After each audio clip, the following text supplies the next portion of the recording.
Amigos de Videos Bolivia, a continuación les presentamos la siguiente noticia. Las palabras de Evo Morales frente al discurso del presidente y vicepresidente de Bolivia por el 22 de enero, el aniversario del Estado Plurinacional de Bolivia. Escuchemos las palabras de Evo Morales y luego continuamos. Ramiro, ayer pequeño acto de mucha importancia recordando ese Estado plurinacional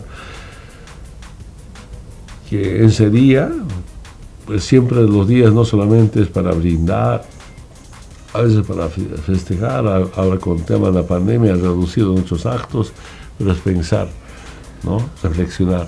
Y ahí viene mi pequeño comentario, que ya desde el 2006, 2007, 2008 pasó mucho tiempo, ya son, ¿cuánto?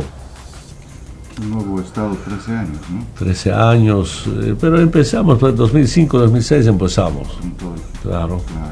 Entonces ya es una necesidad de cómo, ¿no? de revisar. Yo tengo varias observaciones a la Constitución, especialmente a las nuevas generaciones.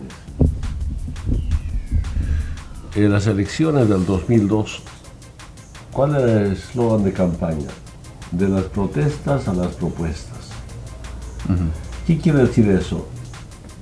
Siempre el movimiento campesino, especialmente del trópico de Cochabamba, decíamos, rechazamos esto, pero proponemos esto. No solamente saber rechazar por rechazar, sino proponer. Por eso el eslogan de campaña del 2002 era de las protestas a las propuestas. No tan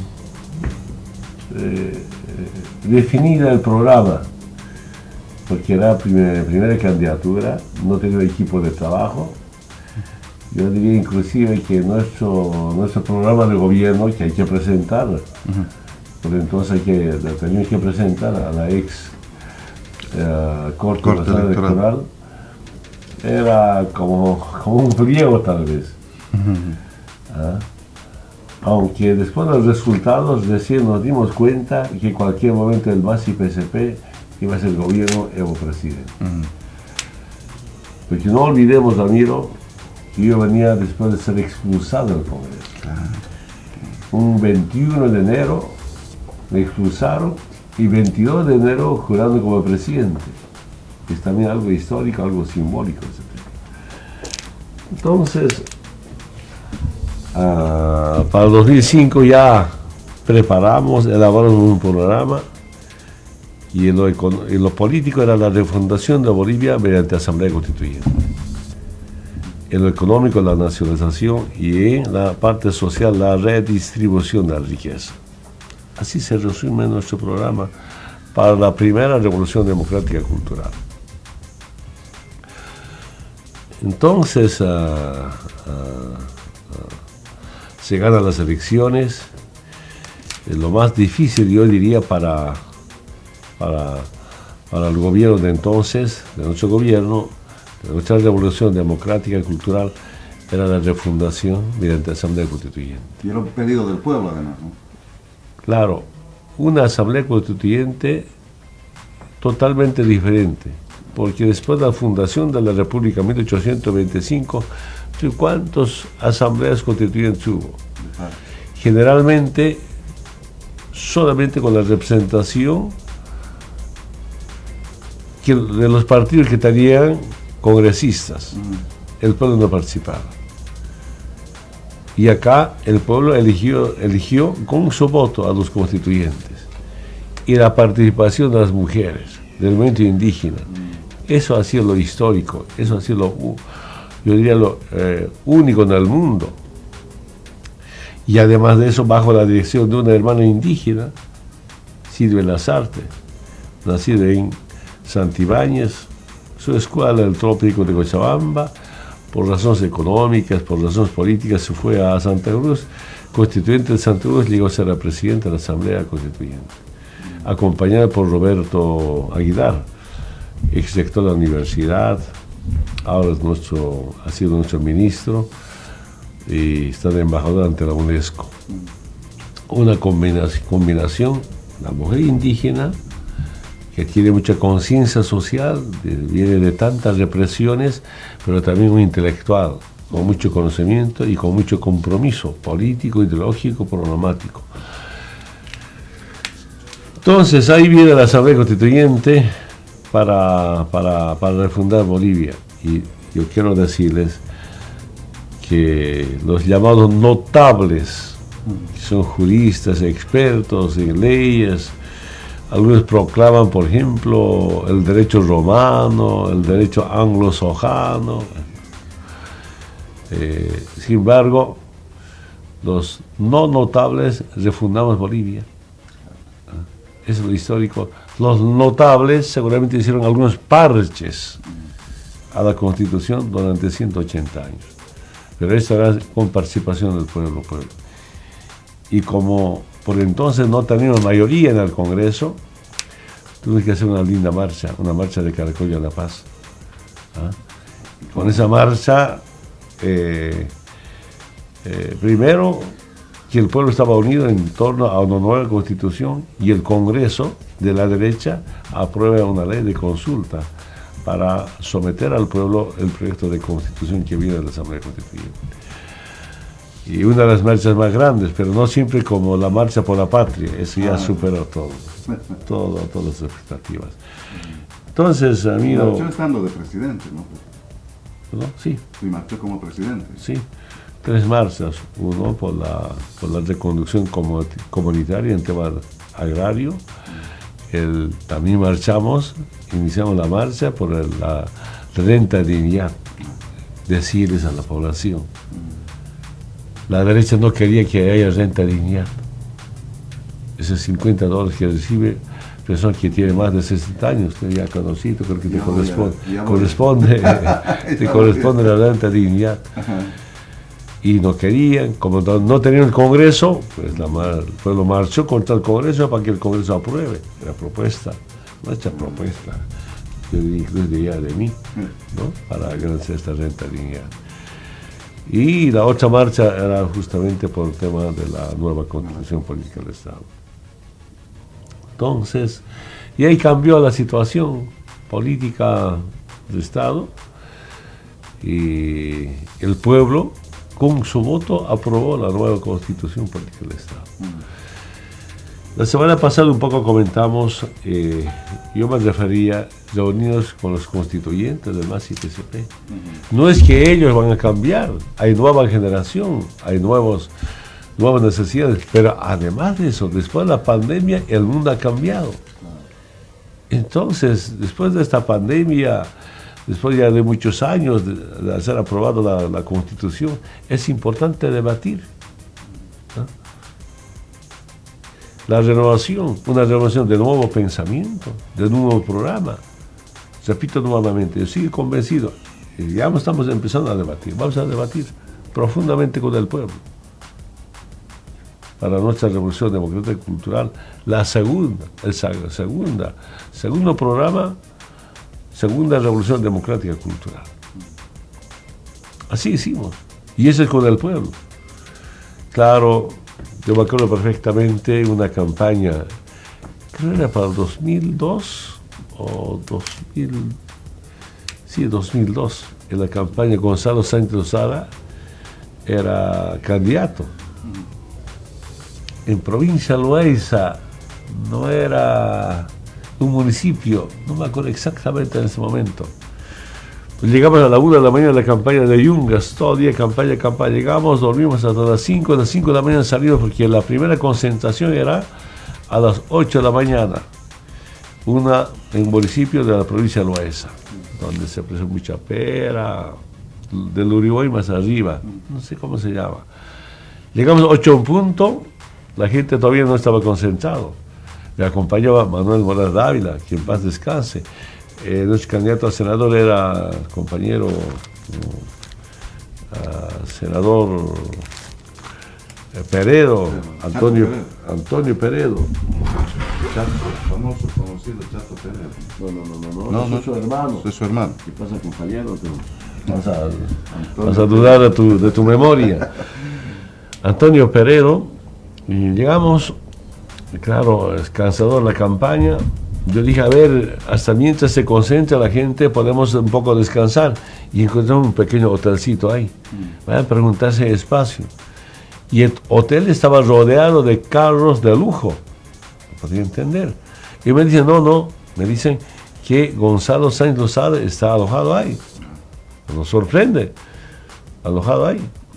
Entonces, intentamos saber qué estaba haciendo Gonzalo Sáenz Lozada. Y nos dice, estaban reunidos con unos gringos, otra vez. Nadie nos podía dar una primera información. Y tuvimos que contactarnos con las compañeras trabajadoras del hogar que están sirviendo café, almuerzo, refrigerio. Y nos dice, Gonzalo Sáenz Lozada está con varios norteamericanos y gringos. Todos hablan inglés, no sabemos qué está hablando, no entienden qué está hablando, pero todos en inglés. Bueno, tuve que acudir al dueño del hotel, un pequeño hotel. ¿Cómo se llama este municipio? Estaba Héctor Arce. Y nos dice el dueño, Gonzalo Sáenz Lozada está debatiendo su programa de gobierno con norteamericanos en provincia de Loaiza, cerca de Uribay, debatiendo, preparando su programa de gobierno. Imagínense cómo venían de Estados Unidos para preparar su programa de gobierno. Como antes llegaba programa del Banco Mundial o del Fondo Monetario Internacional. Y eso los jóvenes nunca pueden olvidar. Siempre yo hago recuerdo, la ley 1008 contra políticas contra Coca Cero, es el Coca 000, viene de Estados Unidos. Repito nuevamente, tanto se hablaba que en 5 años ya no va a haber coca en el trópico de Cochabamba. Hay un proyecto de ley, yo iba al Parlamento, al Congreso, a buscar esa ley. Estoy hablando del 88, antes de ser ejecutivo de la Federación.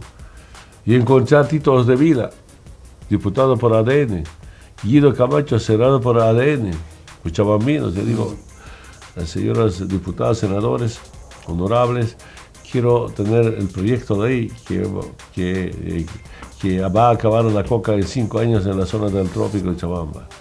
¿Y sabe qué me dijeron? Señor Morales, el proyecto todavía está en inglés. Cuando vamos a traducir en castellano te vamos a pasar. Se lee que llegaban de Estados Unidos.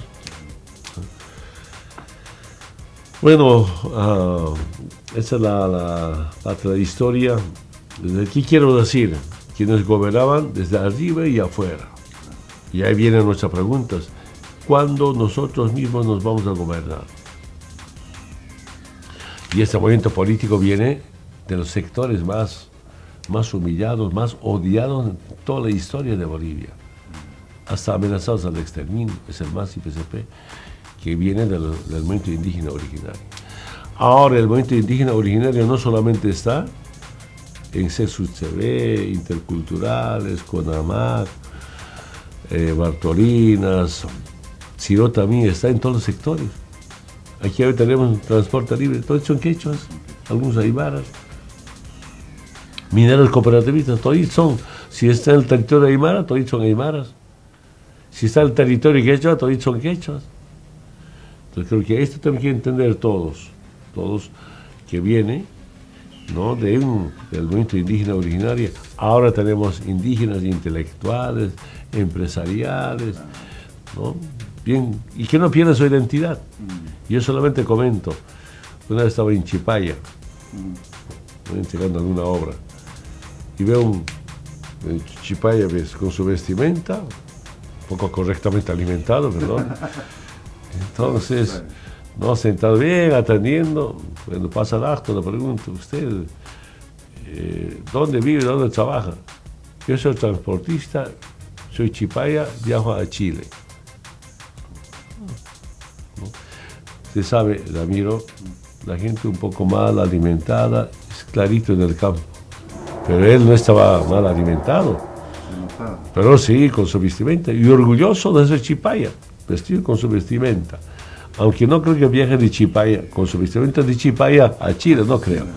el transportista viene un acto, ya su vestimenta de chipaya ya es como un traje de lujo, un traje de gala, y el presidente viene esperándome, así, he visto muchos. A ver, hablemos de los aymaras que viven en Santa Cruz, en Cochabamba, ¿no? De Chisabaya, de Escara, de Huachacaya, de toda la región del occidente, de tantos pequeños municipios que tenemos ahí. Le toca ser autoridad originaria. En Santa Cruz serán empresarios, transportistas, grandes emprendedores, tienen sus buenas casas de vicios. Le toca ser autoridad originaria todo el año, con su poncho, con su sombrero, con su pantalón de bayeta. Esa identidad. Y esa identidad con el Estado plurinacional se fortalece. Somos Estado plurinacional, ¿no? Es impresionante. Entonces yo digo que esa etapa ya pasó y hay que profundizar ese Estado plurinacional. ¿En qué consiste para mí profundizar el Estado plurinacional? ¿Quiénes son quechos aymaras? Originarios milenarios, dueños absolutos de esta noble tierra. ¿Y quiénes son los otros? Por así, los que llegaron, yo siempre digo, los que llegaron después de la guerra mundial, primera, segunda, después de la guerra contra Franco en España, muchos se escaparon ahí, a los izquierdosos que querían liberar su país. Los invasores de más de 500 años, que llegaron acá, vivieron acá, sus hijos nacieron, sus nietos acá, también son originarios. Para mí ellos son originarios contemporáneos. Son blanquitos, ojos azules, ojos verdes, ¿no? Pero son originarios, contemporáneos. Y nosotros, los quechos aymaras, somos originarios milenarios, que con nuestro idioma no es dialecto, es idioma. No somos etnias, somos naciones. No son costumbres, son culturas. Entonces,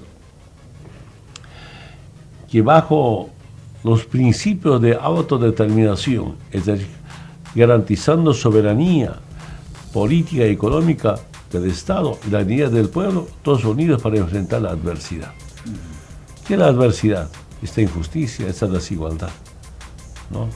Y en nuestra gestión, en corto tiempo, demostramos que Bolivia tiene mucha esperanza, pero recuperando, nacionalizando nuestros recursos naturales. Eso significa sentar soberanía económica. Ya pasó tiempo, entonces, ¿por qué no? Con los nuevos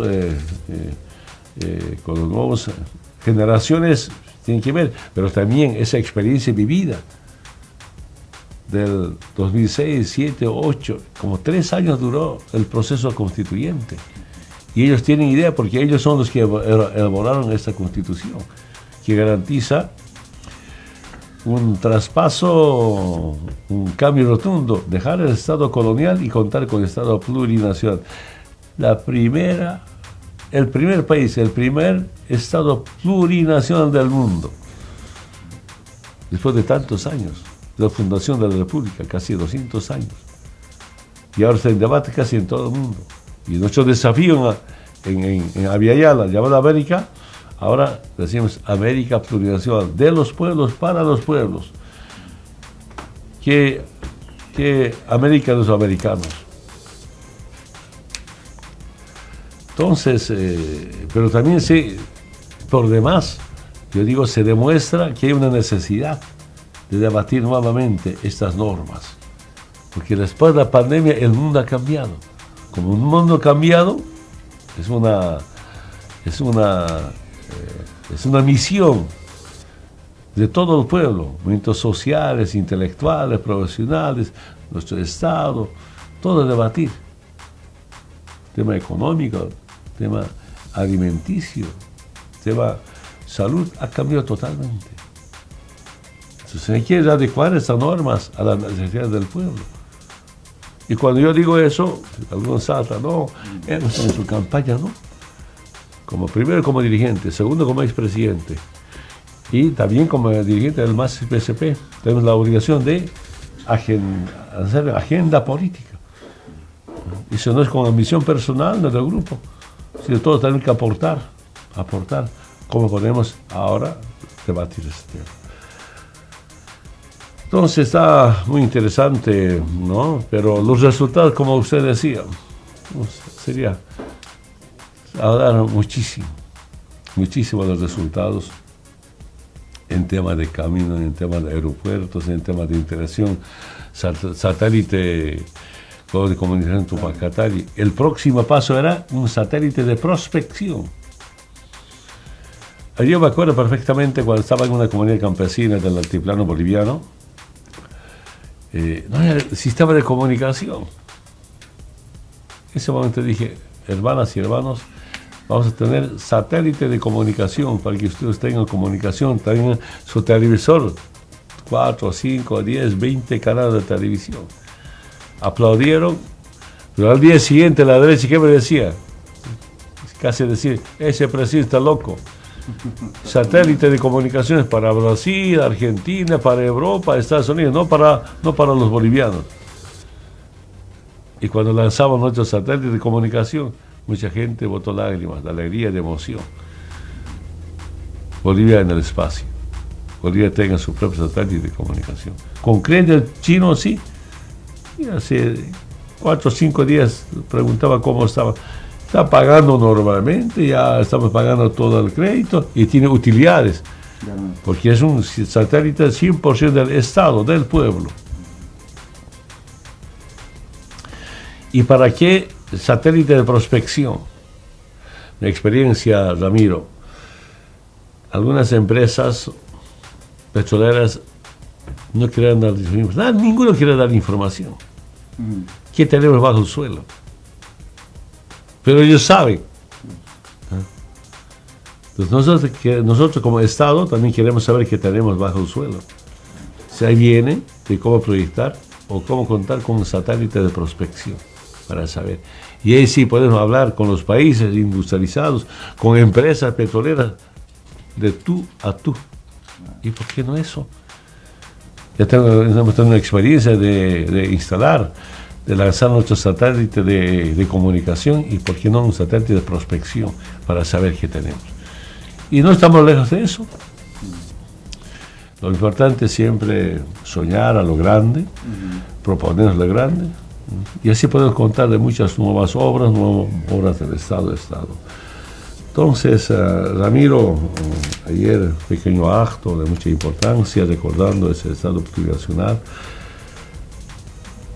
que ese día, pues siempre los días no solamente es para brindar, a veces para festejar, ahora con el tema de la pandemia ha reducido nuestros actos, pero es pensar, ¿no? Reflexionar.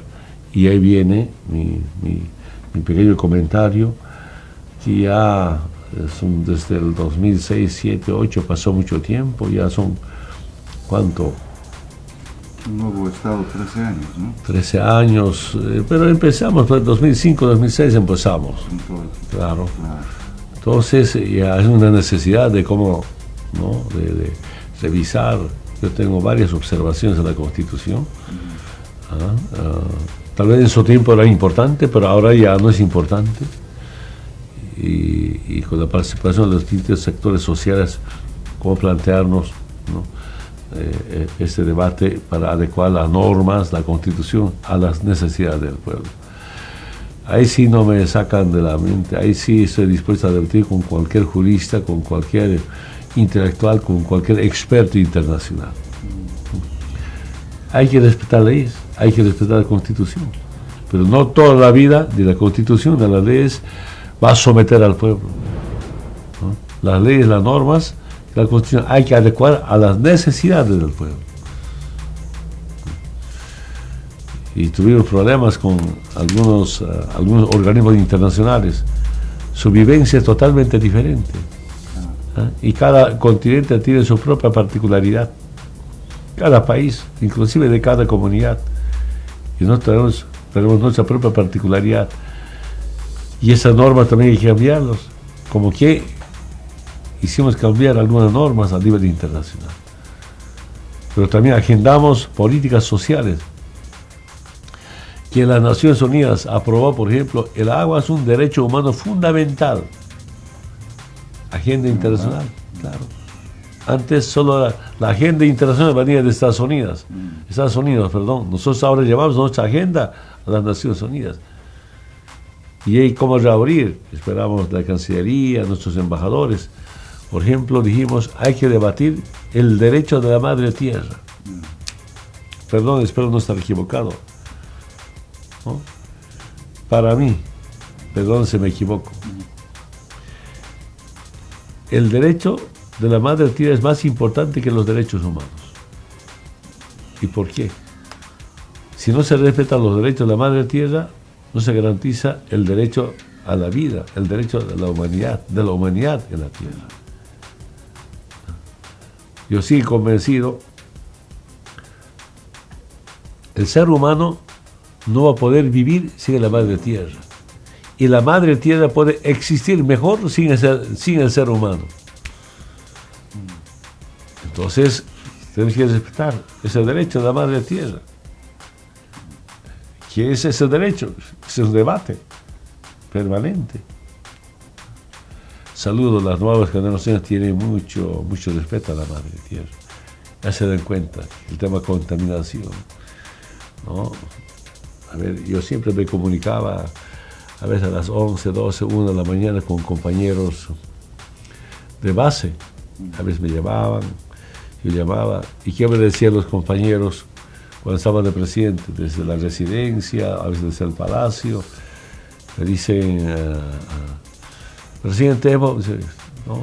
¿Qué está haciendo? Me pregunto, yo estoy acá y entrando a la cama 12, 1 de la mañana.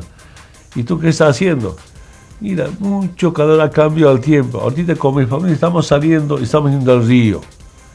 Eso. Claro, no hay aire acondicionado, ¿no? No hay duchas. Entonces toda la familia se va frente a la temperatura. Yo tengo tantos recuerdos. Como hemos ampliado el tema de comunicación, nacionalización en Entel, como teníamos satélite de comunicación, en cualquier parte del mundo o del país puedes comunicarte, comentar qué estaba pasando a esa hora. Y va a seguir cambiando esa temperatura. Está cambiando, ¿no? Está creciendo, ¿no?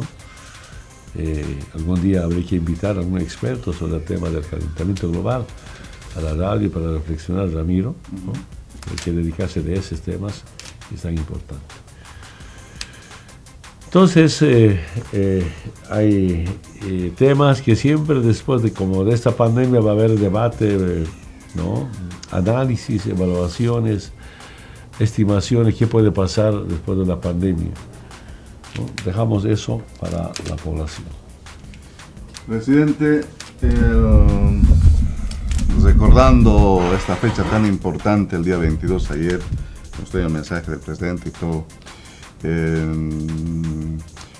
También, presidente, hay que ver que en el país continúan habiendo sectores que todavía no se han convencido de que nuestro país es un Estado realmente plurinacional, que hemos ingresado en una nueva etapa de reconocimientos de los derechos sociales de nuestro país y han intentado inclusive en el gobierno de facto de la señora ex senadora Áñez hablar o volver a la república, ¿no? Esa intención lo mantienen. Han hecho una gran lucha con ese tipo de argumentos. Hoy se mantiene todavía una lucha permanente en carácter social. Quieren dividir a las organizaciones sociales, intentan convulsionar al país. La derecha, presidente, tiene aparentemente su nuevo plan y no acepta... No es que no están convencidos, están convencidos. El problema es que con la nueva constitución del Estado plurinacional quitamos sus beneficios, quitamos su poder político. Eso no acepta. Claro, durante el golpe de Estado dijeron hay que reponer la Constitución de 1994. ¿Qué significa eso? Volver al Estado colonial, desconocer la mente indígena nuevamente, que sea otra vez Estado sin clases, autoridades impostores, un Estado fallido, un Estado que nunca había presente el Estado en las comunidades campesinas. A eso hay que devolver. Pero además de eso, con su decreto supremo, que es el nuevo 21/60 del 2020, 4272, privatizar agua. privatizar luz, privatizar telecomunicación, privatizar salud y educación. Sí, no es que no saben ellos, no es que no están convencidos. Ellos quieren recuperar el poder político para esa pequeña clase dominante. Esa es la diferencia. Pero no solo son todos. O sea, algunos empresarios, inclusive patriotas, aceptan, ¿no?, que es importante. Yo negocié varias veces con la Confederación de Empresarios Privados, sus federaciones privadas de Bolivia. Yo les decía, usted tiene que reconocer los derechos de los trabajadores, tiene que incentivar a los trabajadores, a sus obreros. Por tanto, hay que dar doble aguinaldo. Si da doble aguinaldo, ese obrero se trabaja más, porque el doble aguinaldo está sujeto al crecimiento económico del 4.5%. Entonces usted impulsa, incentiva al obrero, pues, se trabaja porque también tiene beneficios. Sin obrero, ¿qué sería la empresa privada? Entonces cuando se negocia, entiende perfectamente y ya, entonces aportemos todos. En este momento, al margen del crecimiento del 6%, hay debilidades económicas y es importante, por ejemplo, cómo avanzar como Estado con el sector privado, las APPs, Alianza Público-Privado. Yo me animaría al inicio de este año, Ramiro, es importante dialogar o negociar. Algunos privados ilegalmente se lo llevaron su plata a los paraísos fiscales. No sé si es una sanción, no sé si es una amnistía, no sé si es, Ramiro, algún perdonazo con alguna multa, que vuelvan su plata, que salgan acá, y que inviertan en Bolivia. Porque tenemos la obligación de cómo inyectar nuevos recursos económicos para el movimiento económico. Es decir, algunos compañeros con todo el derecho y que emplean del Estado. Pero el Estado nunca va a garantizar 100% de empleos. Imposible, ni de la alcaldía, ni de la gobernación, ni del gobierno nacional. ¿Cuál es la tarea del Estado? Es cómo proyectar o inyectar nuevos recursos económicos. Y cuando hay movimiento económico, uno se da formas de trabajar. Tú estarás trabajando aquí en la radio, pero tu esposa está en comercio, aunque una economía informal. Lo peor sería, tú no tienes trabajo, tampoco tenga trabajo tu esposa. Eso es ya fatal. Entonces hay que pensar en esa familia pobre. Entonces, con tu esposa, ¿cómo se llama tu compañera? María. María, ¿no es la Margarita? Ah, perdón. María, perdón, Mariel. me equivoco. Creo que por ahí he visto una Margarita. A ver, con la María, ¿no? Mariel. Mira, Mariel, ¿no? Compañero, a ver. Hay esas familias, hay que pensar en las familias. Si la compañera Mariel, si en el día no encuentra lavar ropa, no hay para comer. Si tú, su esposo de Muriel, no encuentras trabajo en construcción, no hay comida. Esa familia se duerme pensando en comida. ¿Qué vamos a hacer? Hacen hervir agua, un poquito de azúcar, con eso se duerme. Al día siguiente otra vez. ¿Dónde voy a ir? ¿Dónde voy a ir a lavar ropa? ¿O dónde voy a trabajar en construcción? Pensando en comer. En comer, ¿no? ¿Y los niños? Entonces, si para eso no vas a poder conseguir trabajo totalmente con la gente. Entonces, si hay movimiento económico, uno se da formas. Yo solo quería comentarte, Ramiro, cuando hacíamos en los estados en la Ciudad del Alto. Y estábamos, Ciudad Alto crece, ¿no? Entonces, $10 millones para ir a los estados. De la recomendación a FPS, a las empresas, contraten a las familias que no tienen trabajo, hombre o mujer. El salario mínimo es un poquito más de 2.000 bolivianos. Ya, si el salario mínimo es más de 2.000 bolivianos, a ver, en vez de, tú no has conseguido trabajo, si no has conseguido la compañera, a tu esposa Mariel, ¿no? Ese no es trabajo permanente, es temporal, es decir, para tiempo limitado. Y esta compañera trabajó 5 meses con salario mínimo. $1.000 bolivianos para su alimentación del mes, la familia. $1.000 ahorró. Cuando termine 5 o 6 meses, si en 5 meses queda con ahorita 5.000 bolivianos, o 6.000 bolivianos en 6 meses. Y es un fondo de arranque para movilizarse. Y cuando hay movimiento ya tiene otro negocio. Tal vez tú sigues trabajando, pero la esposa sigue en comercio. O la compañera, la esposa sigue trabajando y tú en otra actividad. Ya empezamos a liberar, ya no es tan pobre, solo está pensando cómo va a dormir, no, sin comer, sin cenar, o cómo se va a despertar. Una reactivación, ¿no? Entonces la tarea es cómo inyectar nueva plata. Entonces, no vamos a traer plata para inyectar a la economía nacional.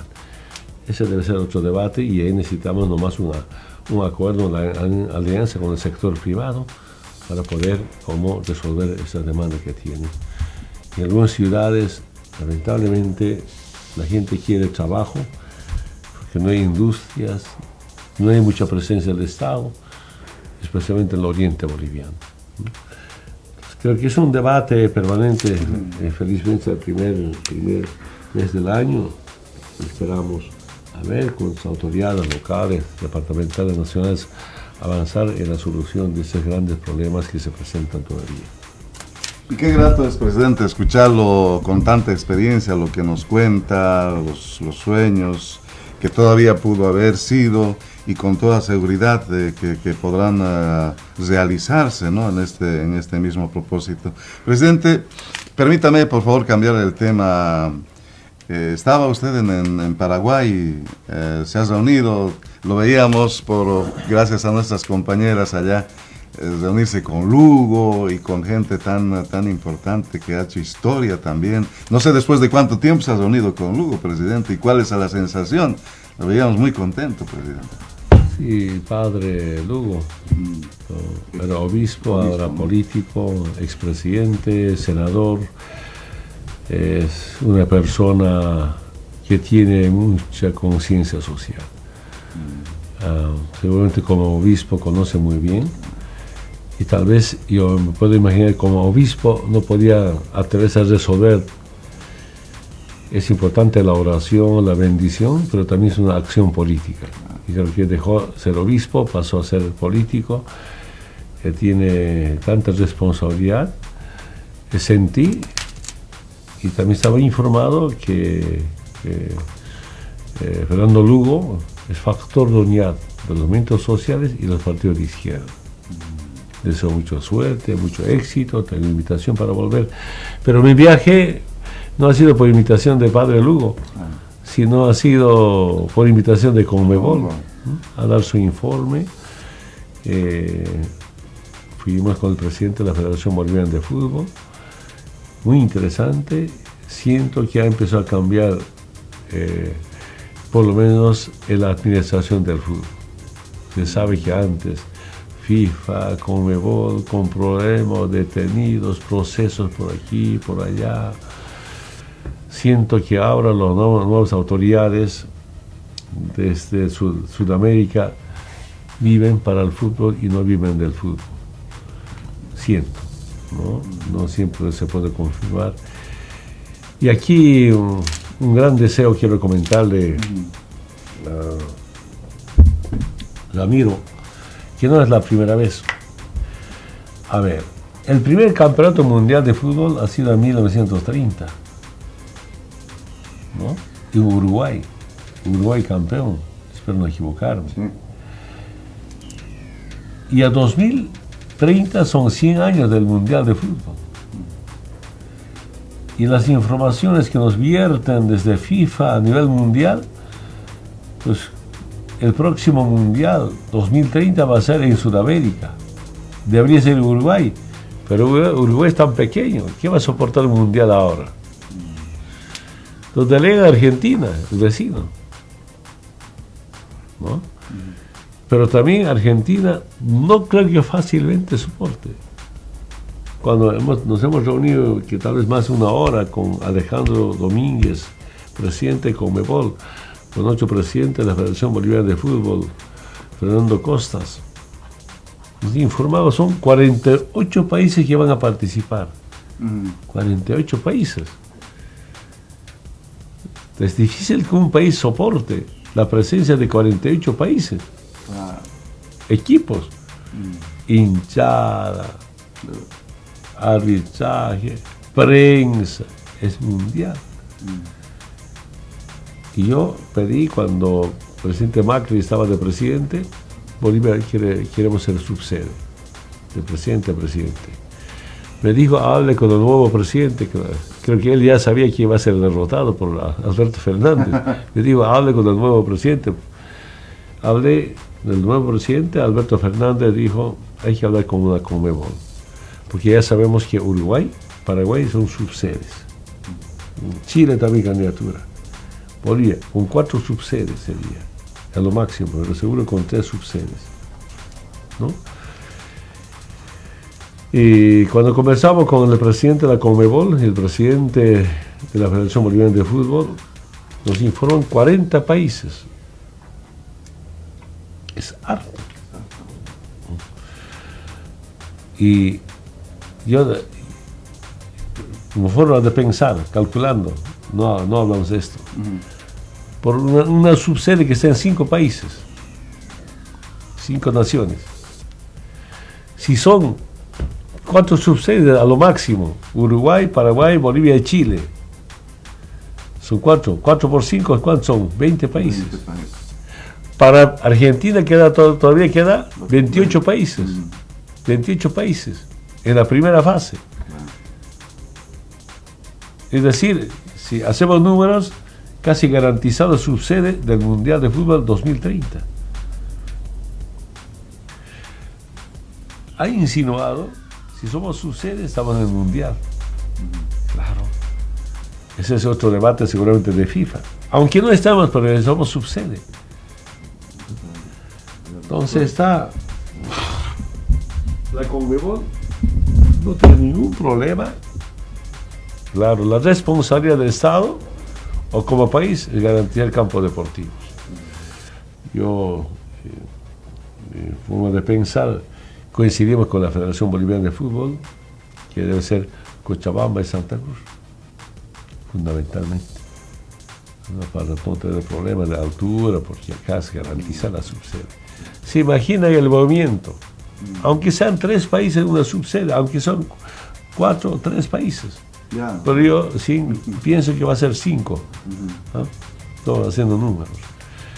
Y está en nuestras manos, ¿no? En nuestras manos hay que trabajar mediante el Ministerio de Deportes, pero el Ministerio de Salud y Deportes, seriamente plantearse cómo trabajar. Con la Federación Boliviana de Fútbol nos hemos propuesto a ver cómo informar esto, primero a los partidos o al equipo de la Liga, a las asociaciones de Cochabamba, Santa Cruz, con los exdeportistas, cómo organizarnos. Hay tiempo todavía, está en un buen momento todavía.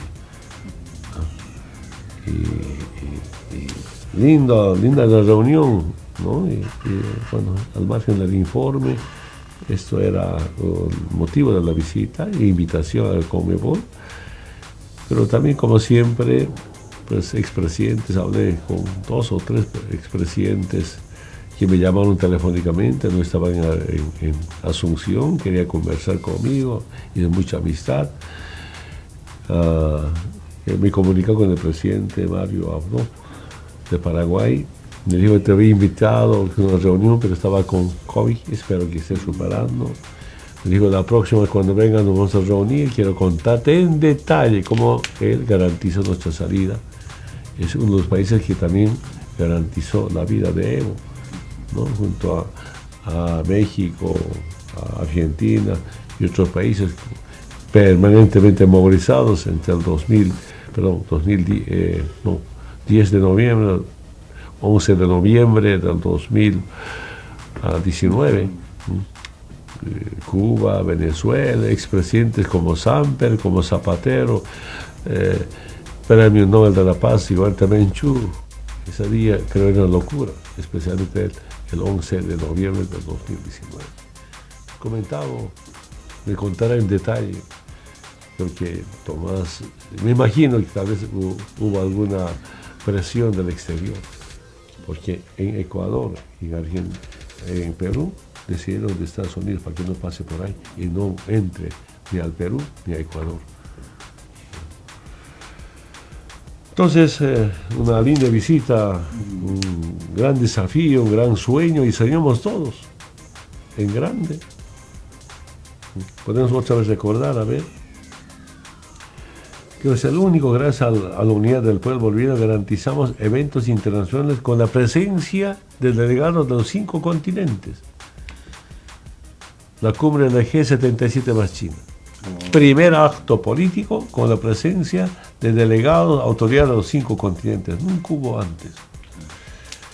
Actividad deportiva, Dakar. Esta inmensa gestión con la presencia de corredores de los 5 continentes. Hicimos un evento internacional sobre el tema de la madre tierra en Cochabamba. Los movimientos sociales vinieron de los 5 continentes. Histórico, inédito, nunca hubo en el pasado eventos. Yo digo, si somos sus sedes en la meta, igual habrá presencia en los 5 continentes del fútbol. Para ir es bueno, tantas formas de cómo organizar. Así que hay la experiencia, y si es que hay la intención, presidente, sí se podría lograr, ¿no? Yo creo que la gente está muy atento. Sería lindo que Bolivia en su historia ingrese. Otra vez habiendo otra historia, está en el Mundial de Fútbol. Claro. ¿Cómo podemos rechazar? Como autoridades, como deportistas, como movimientos sociales, no podemos aprovechar esta oportunidad, se nos presenta esta oportunidad. Además de eso, hablando ahora localmente, el año pasado hicimos aprobar un partido de sudamericanos de categorías menores acá en el CAR y con los estadios que tenemos. Pero el problema es de hotelería. Nos falta hotelería. Tenemos un centro como hotel, pero me dijeron a mí, argentinos y brasileños no pueden estar alojados en un solo hotel. Y ojalá, tal vez como Estado no podamos, pero como algún privado se atreva a hacer algún hotel de 5 estrellas, 4 estrellas, eso nos ayuda bastante para garantizar actividades deportivas a nivel internacional. Esa es una de las habilidades que tenemos. El presidente de Conmebol también comentó bastante de hotelería. Nos dijo, no solamente es importante construir estadio, sino hospedaje, es hotelería. Y con la experiencia que tuvimos ya en Trópico, ¿cómo será? Y otra vez digo, a ver, Argentina, si no hubiera subsedes, 48 países, ¿en cuántos estados? Dicen estados, no, porque aquí decimos departamentos. ¿Esos estados cuántos? ¿Cuántos hoteles tendrán? ¿Cuántos estadios tendrán? No, es una locura. Que finalmente obligado van a tener que acudir a subsedes. Menos 4 países, 5 países, 3 países, ya menos eso. Solo digo otra vez, estamos a tiempo para debatir y garantizar subsede del Mundial 2030 a 100 años del fútbol mundial. Es algo histórico, grande. Presidente, un último temita que me gustaría comentar. Salió una información a través de algunos medios de comunicación a propósito de la riqueza que tenemos en Bolivia, el litio, y bueno, también este fue un motivo del golpe de Estado. Sale esta información como que Bolivia, Argentina, Chile son los que tienen esta riqueza, que es el nuevo oro, dicen, a nivel mundial. Pero Bolivia bendecida, ¿no?, por la Pachamama con tantas riquezas, y el litio es ahora motivo de mucho debate también a nivel mundial, presidente. Nuevo contexto, las nuevas tecnologías nos llevan al tema de la batería y el litio ahí juega un papel fundamental. A ver,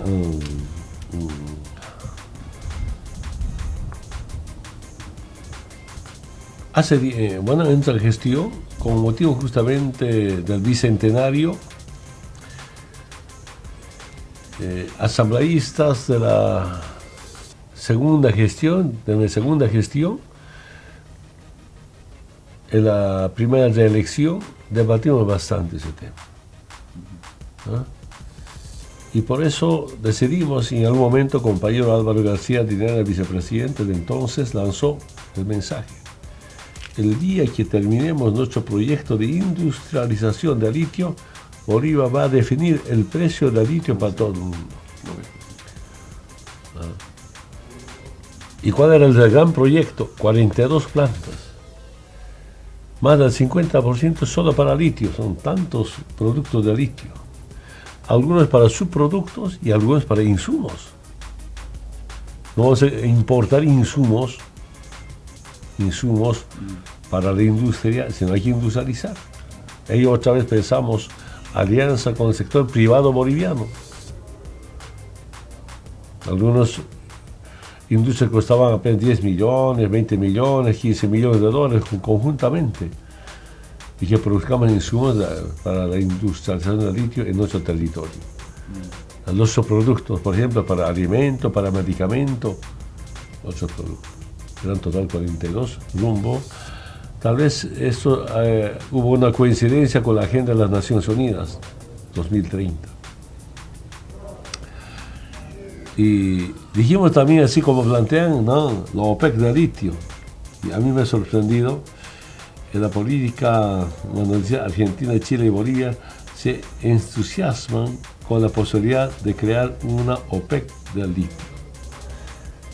Estoy hablando hace 6, 7 años, ya nos planteamos desde Bolivia.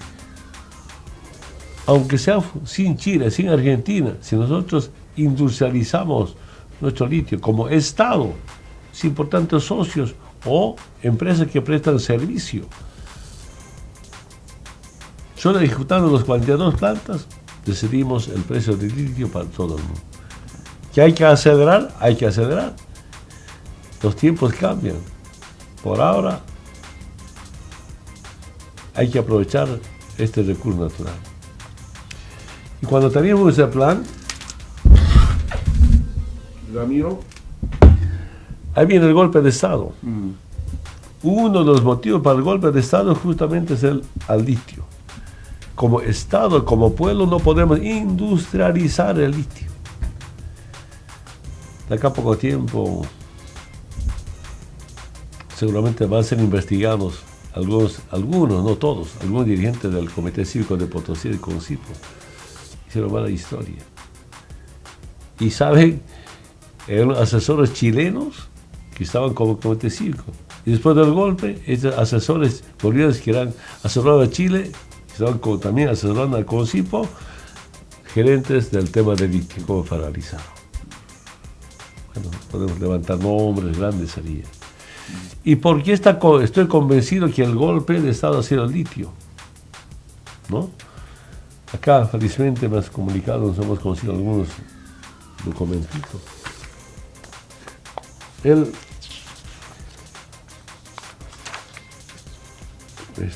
congresista republicano textualmente dice: a ver, senador estadounidense asegura que Estados Unidos intervino en Bolivia por el litio. Podríamos leer bastante partes importantes. El congresista Richard Block, integrante del mismo partido del presidente Donald Trump, exigió que el gobierno de su país ponga fin a una política de injerencia dentro en Bolivia. Bueno, mira, entre comillas, Estados Unidos debe dejar de intervenir en los asuntos internos de Bolivia y Venezuela, declaró. Pero declara que el senador republicano del estado norteamericano en Virginia, Richard Block, demandó que el gobierno ponga fin a su política intervencionista, tanto en Bolivia como en Venezuela. Además, el legislador norteamericano aseguró que el gobierno del Trump promovió el golpe de Estado contra el presidente Evo Morales por el interés especial que tiene en sus grandes depósitos de litio, mineral fundamental para las baterías de los automóviles automóviles eléctricos y de los componentes tecnológicos modernos. Reconocimiento total, está denunciando eso. De eso podemos ver bastante. Hay muchos. Pero ¿qué dice el dueño de Tesla? Y fue polémico, ¿no? ¿Ah? El dueño de Tesla, creo que ha sido en junio del año pasado. Y más radical, Tesla es la industria de autos eléctricos más grande de Estados Unidos o tal vez del mundo. ¿No? Él dice textualmente en su Twitter: daremos un golpe de Estado a quien queramos. Las palabras del Musk sobre el golpe en Bolivia que levantan ampollas. Lidien con eso. Finalmente dice, lidien con eso, peleen con los golpistas. Vamos a derrocar a quien queramos, lidien con eso. La respuesta del magnate Elon Musk cuando le dicen que Evo Pueblo fue derrotado por extraer el litio de Bolivia. Golpe de la transnacional. Puedo leer tanto del republicano y como también cómo financiaron a los opositores. Y uno de esos yo he leído, comento, financiaron a Carlos de Mesa, a Tuto, a militares, policías para el golpe de Estado. Y esta ha sido una sorpresa del año pasado, a mí me ha sorprendido. Una sorpresa del año pasado, así está porque en la fecha, 18 de septiembre de 2021, miércoles 10 de marzo de 2021, Reino Unido financió el golpe de Estado en Bolivia por interés en litio, según investigación. Si lees toda esta documentación, en algún momento tenéis que leer en detalle, ¿no? Inglaterra, Estados Unidos, las transnacionales como la Tesla financiaron el golpe de Estado todo por el litio. El plan es que ellos se adueñen del litio. Esa es la historia de la humanidad. La lucha por los recursos naturales. Siempre lo han hecho así, ¿no? Siempre ha sido así, decía, porque eternamente quienes manejan, por ejemplo, la riqueza del petróleo, inclusive de los países productores de petróleo, han sido siempre ellos. Y ahora no permitirían que un país como Bolivia emprenda su propia producción, emprenda lo suyo con el tema del litio. Ahí debe ser una gran preocupación para ellos. Nuestro delito es, como Estado, como pueblo, haber empezado la industrialización del litio. Hemos empezado de laboratorios, en la planta piloto de carbonato de litio, porque años se pueden poner con unas 500 toneladas. Según información periodística, en China está costando la tonelada como $42,000. No, $42,000, sí. En Bolivia creo que está costando como $15,000, $13,000. Bueno, para repasar los datos correspondientes. Una planta piloto en Palca, Potosí, cerquita Potosí, de batería de litio. Por primera vez hicimos caminar el carro con litio boliviano, que viene de la planta piloto. Y estaba en nuestro proyecto 3 plantas de batería de litio. 3 de carbono de litio, Uyuni, Cuipasa y Pasto Grande. 3. El año pasado ya teníamos que terminar una industria de carbonato de litio para producir 15,000 toneladas al año. Mediano, ni tan grande. 15,000 toneladas. 15,000 toneladas al año la producción. Pequeño. Mediano. Y otro, Coipasa Oruro, ampliar de Uyuni y Pastos Grandes. Claro, se afirman acuerdos con China, Europa, Alemania para garantizar el mercado. Dicen que estamos entregando litio. Pues, ¿cómo no podemos firmar acuerdos para garantizar el mercado a China? Tergiversan y en los medios de comunicación algunos son responsables de esa mala campaña sucia contra el Estado. Son antipatrias, lamentablemente. Entonces, no perdamos esa esperanza. Unidos unidos como lanzan Chile, Argentina, Bolivia, pero que las empresas sean de Estado y no privados. ¿Te imaginas? Entre China, Bolivia y Chile, el de Chile, sus salarios también eran bolivianos, pues. Nos quitaron con temas de... Esos eran los bolivianos. Chile en el fondo no tiene salario. Pero, cuando está en manos de ellos. Pero industrializando, Sudamérica puede decidir, por lo menos en temas de litio en el mundo, pueden poder manejar. Eso no es ser imperio, ser potencia. Y tenemos que ser potencia en algo. Bolivia puede ser potencia en litio. Repito, una cosa es potencia, otra cosa es imperio, ¿no? Entonces, esas son metas que tenemos. Tenemos esos proyectos grandes. Eso nos une y nos debe unir a los bolivianos y a las bolivianas, ¿no? Y claro, a mí también me ha sorprendido esa noticia que sale entre Chile, Argentina, Bolivia, pues es la OPEC del litio. Ese no es para mí ninguna nueva novedad. Desde 5, 6, 7 años debatimos esto, por eso hemos empezado, por eso hemos dejado, después del golpe, ya exportando cloruro de potasio. Me acuerdo. Septiembre inauguramos, septiembre de 2018, a diciembre, sin ningún contrato, habíamos exportado 15.000 toneladas de cloruro de potasio a Brasil. Hay mercado. Algunas, creo, unos 1.000 toneladas, creo, a Chile inclusive, cloruro de potasio. Entonces, exacto, hidróxido de litio, carbonato de litio, batería de litio, en cada lugar. ¿Se imagina? Dentro de los tres, si nosotros cumplimos con nuestra meta, Bolivia manda dentro de los 3 países. Así nomás es. Así es. Así es. Y otros pequeños salarios no estamos tomando en cuenta.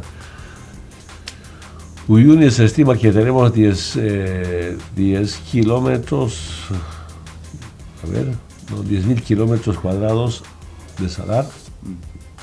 Segundo está Cuipasa, creo, con 3, 4, Pasto Grande en el tercero, y otros salares, eso no está tomando en cuenta. Por lo menos debemos tener cerca de 20.000 kilómetros cuadrados de salar, sin tomar en cuenta cómo será. A ver, hay que hacer el estudio, por ejemplo, al lago Popó. Que yo tengo 3 salares, pues ahí hay litio. Es cuestión de investigación. Entonces, son grandes proyectos que dan mucha esperanza, mucho futuro al pueblo. Con Álvaro, con el equipo técnico de litio, al compañero, mi respetado amigo, conocido como Stalin, Alberto Ichazú. Su apodo es Stalin. Stalin. Alberto Ichazú, que se ha dedicado a estudiar, con todo el equipo. Estimábamos, terminado la industrialización, solamente en el litio años recibían como 5.000 millones de dólares de utilidad. Entonces, ese es el futuro. Otra vez, cómo la derecha, cómo los golpistas perjudican a Bolivia. Ahí razón el pueblo les trata de antipatrias, vendepatrias. Yo sigo convencido, si desde la fundación de la República distintos gobiernos bajo una política de Estado hubieran desarrollado la industrialización de nuestros recursos naturales, podría ser una potencia. Con semejantes recursos naturales, después de más de 500 años, después de tantos años de República, siguen apareciendo recursos naturales a flor de tierra. Respetando la mente de la tierra, tenemos la obligación de aprovechar para el bien de la humanidad, para el bien de las bolivianas y bolivianos. Eso no entienden algunos. Claro, ellos solo piensan en ellos.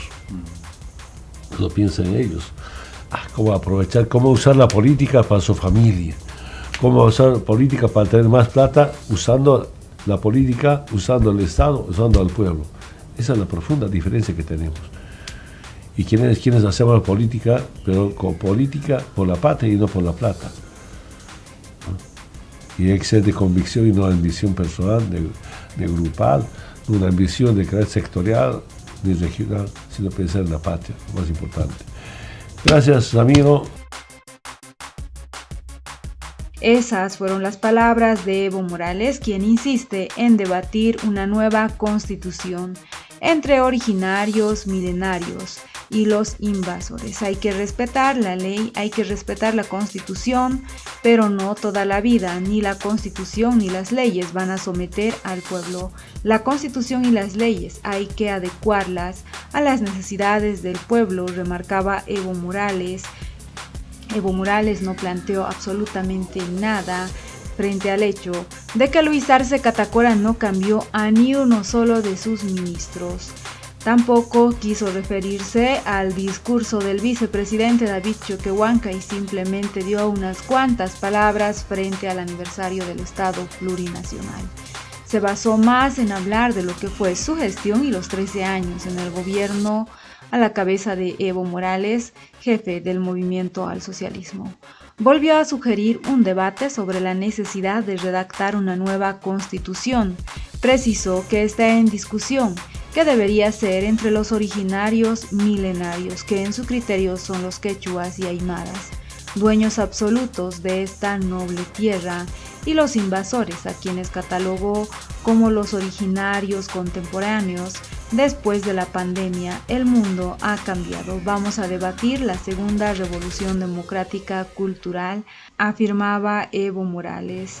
El dirigente cocalero no hizo comentarios sobre el mensaje que emitió el sábado el vicepresidente David Choquehuanca y dio unas cuantas palabras frente al discurso de Luis Arce Catacora en ocasión del aniversario del Estado plurinacional. A pesar de que Evo Morales comprometió un análisis profundo de las palabras del discurso presidencial por parte de Luis Arce Catacora. Hay que profundizar el Estado plurinacional entre quechuas, aymaras, dueños absolutos de esta noble tierra, y los otros, los que llegan después de la Segunda Guerra Mundial, los que se escaparon de la dictadura de Franco de España y los invasores de los 500 años, ellos también son originarios contemporáneos. Los quechuas y aymaras somos originarios milenarios, manifestó Evo Morales. El pasado 16 de enero, Evo Morales lanzó esa propuesta, pero no tuvo mayores respaldos en el movimiento al socialismo. Esa fecha también anunció que iba a comentar las decisiones y el mensaje de Luis Arce Catacora. El expresidente no estuvo en el acto del sábado en la Casa Grande del Pueblo, un edificio que visitó en unas 4 ocasiones en medio de los pedidos de su partido de ajustar el gabinete ministerial de Luis Arce Catacora. Cuando digo eso, la propuesta de la constituyente dicen que Evo está en campaña. Como dirigente, como expresidente, como líder del MAS, tengo la obligación de hacer agenda política.